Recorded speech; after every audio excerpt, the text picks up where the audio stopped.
as much media as you want to consume. You can go and run 10 miles. It doesn't matter. You're going to be suffering no matter what. You have to accept and learn how to be with suffering right here and right now. Because that's where you are. That's where this is. That's where your life is. In suffering. You have to learn how to be with life. How to be together with life, so you can start to transform life, to make life the way that you want life to be. But life without suffering is just death. It's just being a dead person. Life is suffering. The world is suffering. You're not going to fix suffering by fixing the world. So stop trying to fix suffering and start being willing to be with it.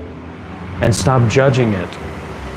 Stop spiraling in circles and spheres and squares and triangles of thoughts.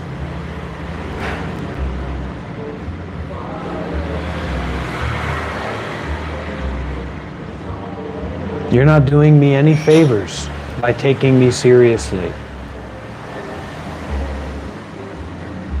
You're not doing yourself any favors by taking me as a joke.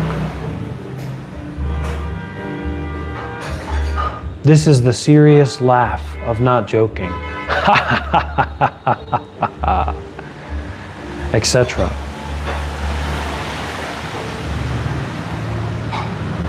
This world is suffering. It's full of pain and pleasure, but it is suffering. The world and life is inseparable from suffering.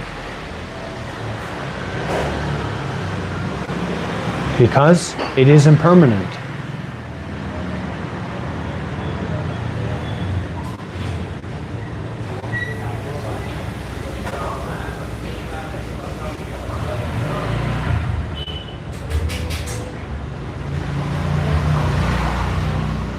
Everything is, not just that everything is impermanent, but things rely on impermanence.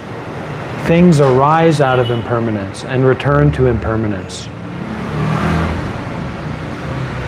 And we don't get on these weird ideas of, some solution that we make up in our head.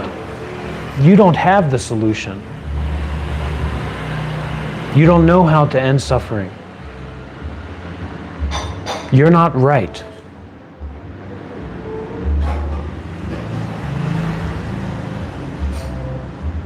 This is not about rightness or wrongness. This is about getting through the denial of self-importance.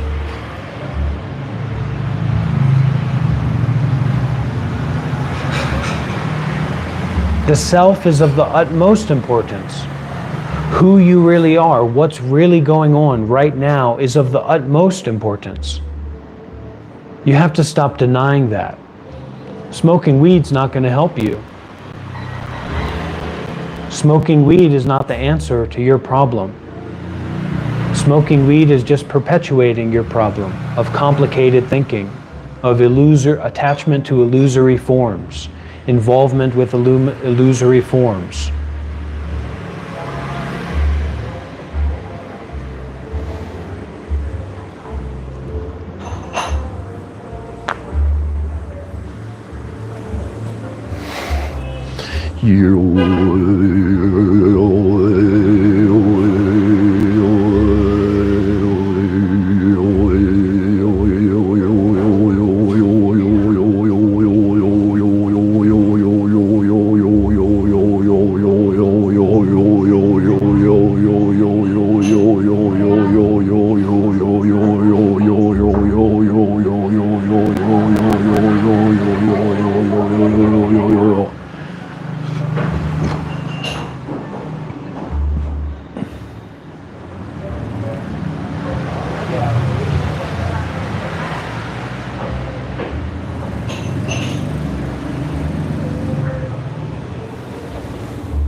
The simple matter of fact is that you're not taking this seriously enough to see through seriousness.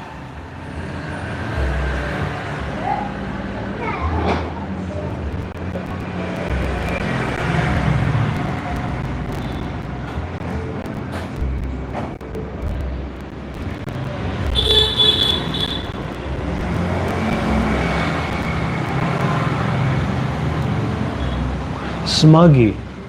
Underline that playing, underlying that not serious toxicity. There is a frustration there. So don't be frustrated with not being in control. Don't be frustrated with not understanding. Don't be frustrated by having an experience that can't be put into a box. This experience doesn't need to be put into a box. We don't need to have an intellectual understanding about what's happening to be kind, to listen deeply, to be compassionate.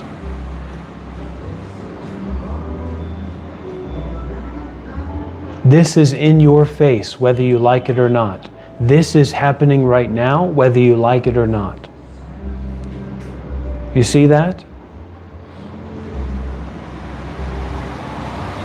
So if you can see that this is happening right now, regardless of if you like it or not, and that this is right there in your face,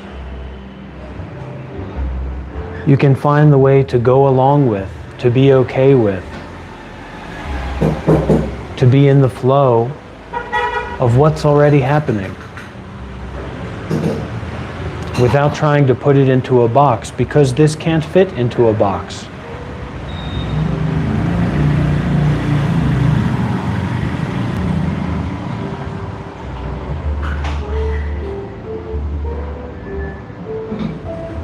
This can't fit anywhere.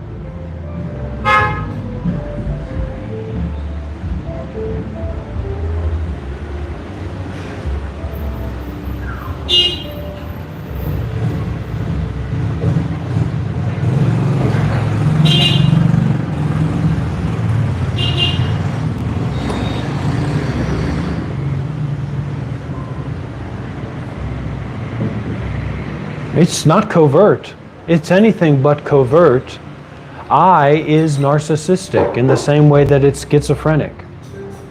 I am a narcissist as much as I am a paranoid schizophrenic, as much as I'm a depressed, anxious lunatic.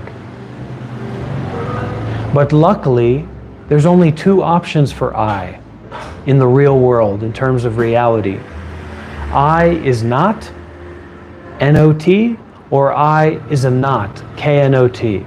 So untie the knot of I, or realize, right here and now, the effortlessness of I-lessness, the unnecessariness of there being an I here, or there being separation in here, of there being discrimination here, of there being differentiated thinking. Self-important, differentiated thinking. Abandon it, renounce it, forgive it. Don't try to understand it.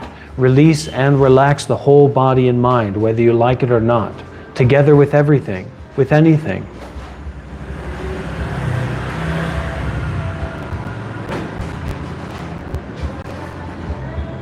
The wonder of it, the joy of it, the interpenetration of it, as it already is in the here and now. Signless.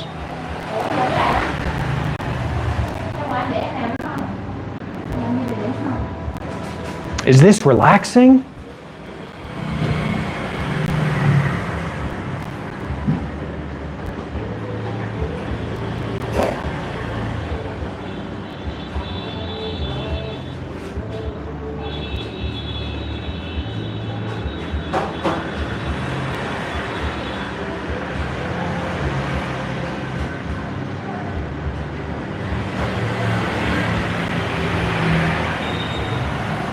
Have we gone too far? Have we gone past the point of return? Have we stepped off of the ledge? Did we make a wrong turn that we can't turn back from? Do we need to call the police? Do we need to call a mental health professional? Do we need to call the Buddha? Do we need to call God? Do we need to call Jesus? Are we in control here? Are we have an important opinion here?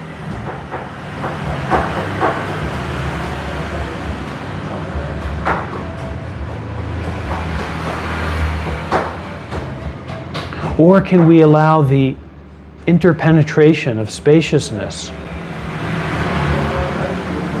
to forgive all obfuscation, all obstructions, all views of separation, all notions of self?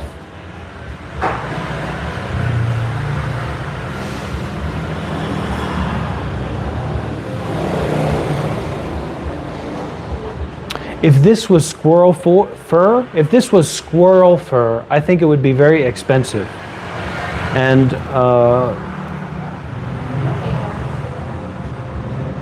this is a tool to help others. That's all that this is. And you should hold yourself accountable to being the tool of helping others. And if you're unwilling to help yourself, if you're unwilling to help others, then at least don't hurt yourself. Don't hurt others. Don't take on this position of self-importance that's just made up, that's just coming out of nowhere. Let's get some W's in the chat. Let's get some likes in the chat. Let's take this stream to the next level. W's in the chat, everybody. Leave a like if you haven't already. Let's take this stream to the next level. Come on, everybody. 10, 9, 8, 7, 6, 5, 4, 3, 2, 1.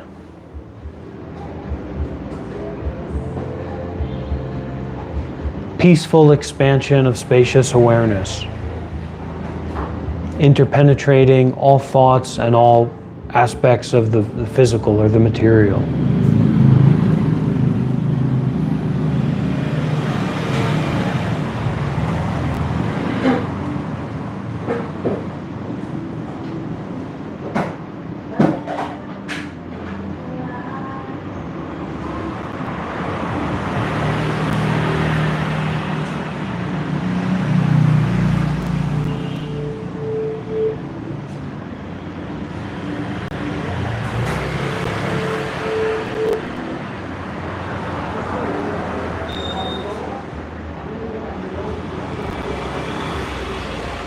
The Buddha is okay with everybody. The Buddha doesn't fight against the devil. The Buddha sees through the transparency of the devil. The Buddha doesn't fight with thoughts. The Buddha sees thoughts as being transparently temporary, illusory in nature. It's like we're spending our lives looking up at a field of clouds in the open sky. And we're seeing all these images, faces, ideas, concepts, beliefs in these clouds. And we're trying to say, that's a good cloud, that's a bad cloud, etc. And we're spending all this energy making judgments about illusions. So see the illusory nature of all appearances. See the illusory nature of good and bad, right and wrong, up and down, left and right, over here and over there. You know, I can't really scream because I'm in a coffee shop. This isn't my place. But this is a screaming, this is a yelling. This is a vibratorial exposition on truth that is free from truth itself and untruth. If you're not here for the vibratory exposition of truth, interpenetrating untruth, then you're in the wrong place.